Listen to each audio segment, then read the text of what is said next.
Sugar Sean O'Malley recently claimed that if it wasn't for him winning the title, Marlon Chito Vera wouldn't be getting a title shot. O'Malley recently talked to ESPN MMA about how Chito is getting a title opportunity because of him. If he weren't champion, would he be getting this title? 0% chance. Yeah. They're like, yeah, I mean, there's guys deserve, Corey, Merab, like you could argue those guys deserve a title fight over Chito. It's just, you know, I went out there, knocked out the greatest bantamweight of all time.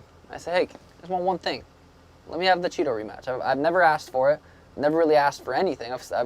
You know, let me have this Chito fight. He also highlighted their first encounter in the octagon and stated, I thought, okay, we'll meet again. I never went to bed at night thinking, I have to fight Chito again. If he can make it, get close enough to where I can offer him a title fight. Just get close enough. Beat Pedro. I'll give you the rematch. Everything's just working out perfect. Since losing to Vera, O'Malley has won 5 out of his 6 matches. Interestingly, O'Malley brings up Chito, defeating Pedro Munhoz, as a way to present that Vera is a worthy title contender. But O'Malley doesn't have a win over Munhoz. The two fighters met at UFC 276 in July 2022, with their fight ending in a no contest. An eye poke by Sean O'Malley resulted in the stop. Not just this, before winning the title, O'Malley had a controversial split decision win over Peter Yan. Having said all of this, O'Malley still has a lot of respect for Chito Vera. I think Chito's a cold-blooded killer. I don't think it's going to faze him that he's being gifted this title shot. Do I think he knows that? Yeah, he knows, like, he didn't go out there. He didn't even finish Pedro. I beat Pedro in 2 rounds. You know what I mean? So he didn't even finish Pedro, so there's no way he's coming off this, but like, I earned this title. But O'Malley also believes that Vera owes him for this title opportunity, which will make a great grudge match. This tension is making pros predict their picks for the fight. Former featherweight title holder Alexander Volkanovski gave his prediction for the 135-pound title bout on his YouTube channel. Volk stated, who do I lean toward? I lean towards Sean O'Malley. I'm gonna say that pretty comfortably. They've already fought, right? So you've got to give that respect, where Chito's already beat him. Do I feel like he can do the same things to Sean? I think that's going to be hard. I know he's already beat Sean, but I think Sean's striking is high level. I think that it's pretty underrated. However, Mike Tyson believes O'Malley would have won the first fight had he not suffered an injury to his leg. Speaking in an episode of Hot Boxing with Mike Tyson, the boxing legend said, I saw him lose a fight where he didn't really lose. He broke his leg. He would have kicked this guy's Former bantamweight champion Aljamain Sterling believes that there are 2 sides to this fight. Aljamain stated, I think O'Malley is the more skilled fighter, 100%, but I just think there's the intangible, like someone's durability, their heart, and the cardio aspect that people I think they're overlooking, and I feel like Chito has that. Whereas Vera could have the edge in these areas. Sterling isn't very keen on the title fight, especially upon hearing a rumor that Vera's preparations for the fight went south. The only thing I'm concerned about is I heard through the grapevine that he didn't really have a great camp, according to a lot of guys that have trained with Chito. I don't know how true that is. So with that said, I'm leaning towards O'Malley to get it done. I'm gonna say I don't think he finishes him. By decision, maybe a split decision. I'm saying split decision. O'Malley wins. Sugar defending his title by split decision wasn't Aljo's only prediction. Funkmaster also foresees the UFC 299 main event going into the history books, but for all the wrong reasons. Sterling claims the excitement level for Sean O'Malley versus Chito Vera will match some of the worst fights in UFC history. Francis Ngannou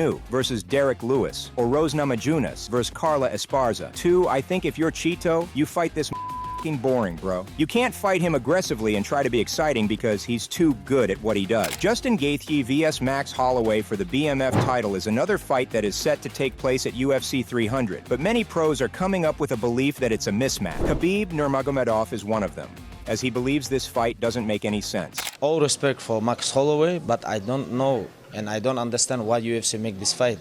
Justin Gaethje versus Max Holloway. It no make sense. My opinion, Holloway is supposed to fight with Topuria next, maybe September. Justin Gaethje is supposed to fight with Islam, May, June, and Tsarukian versus Oliveira. They fight April. April who win, and May, June who win versus Islam versus Justin Gaethje. They supposed to fight end of the year in Abu Dhabi.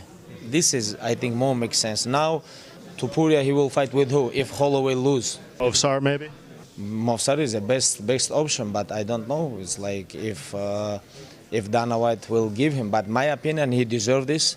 I don't understand and no makes sense why they don't give Islam Justin Gaethje, why they make him fight versus Holloway. I don't understand what UFC have planned, but Islam ready to fight with anybody. Henry Cejudo believes that Justin Gaethje will hurt Max Holloway and advises Dana to pull Max out of this fight. Henry is sure that Max will suffer the same fate that Tony Ferguson did after getting destroyed by Justin. I think they should probably get Max Holloway out of the fight with Justin Gaethje and give him that fight in Spain. If you fight a guy like Justin Gaethje is a guy that will hurt you, and you will not be the same. He's done it to Tony Ferguson. He's done it to a lot of people. It's lights out when you fight a guy like Justin Gaethje, and I think sometimes you got to save these dudes from themselves. In response to Henry's observation regarding this fight, former UFC fighter Chael Sonnen took to his YouTube channel to analyze the fight. The 46-year-old pointed out some major flaws in Gaethje's game which might give an upper hand to Holloway. Sonnen stated, but it was a very interesting point that Henry's trying to make. Henry believes that Justin Gaethje can outscore and outdamage Max Holloway. Do you agree with that? Justin doesn't have the reach. He doesn't have the speed. He doesn't have the combinations, though. Very close. Justin does have more lower body attacks. He does have more significant strikes below the belt. But generally, you need the reach to have those be effective. It's a talking point. It's worth considering. Dustin Poirier also believes that Max Holloway would have the edge over Justin Gaethje at UFC 300, expressing confidence in Holloway's doggedness and size similarity to Gaethje. Dustin stated, Max and Gaethje is a fun fight. This is going to be a fun fight for the fans. I'm excited about it as a fan of the sport, but I really thought Gaethje was going to get a crack at the belt. If I could bet, I respect both guys, both fighters. I think I would put money on Max, just him being a dog. I see a lot of people online saying Max is going to be undersized. Max is a big guy. Him and Gaethje probably walk around at the same weight. Max isn't a small guy. In the striking, the timing of Max, his range, his durability, it's a coin toss. But if I was betting, I would bet Max.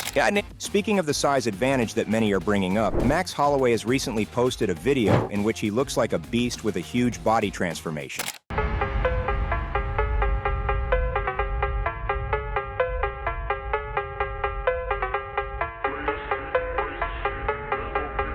This transformation was also noticed by the UFC referee Big John McCarthy during the face-off between Justin Gaethje and Max Holloway. Big John observed the huge body transformation of Max and later stated, did you see the two of them face off? Gaethje and Max? Max looks bigger than him. All I can remember about, when being there with Max. First of all, Max is such a nice human being, But the night that he beat Jose Aldo to win the title, he was 178 pounds that night after weighing in at 145. And I was like, how did you put that much weight back on? And how are you going to compete putting that much weight? No problem for him, so what do you think about these two situations? Do let us know in the comment section below. If you enjoyed this video, make sure to subscribe and check out some of our other videos on the screen right now.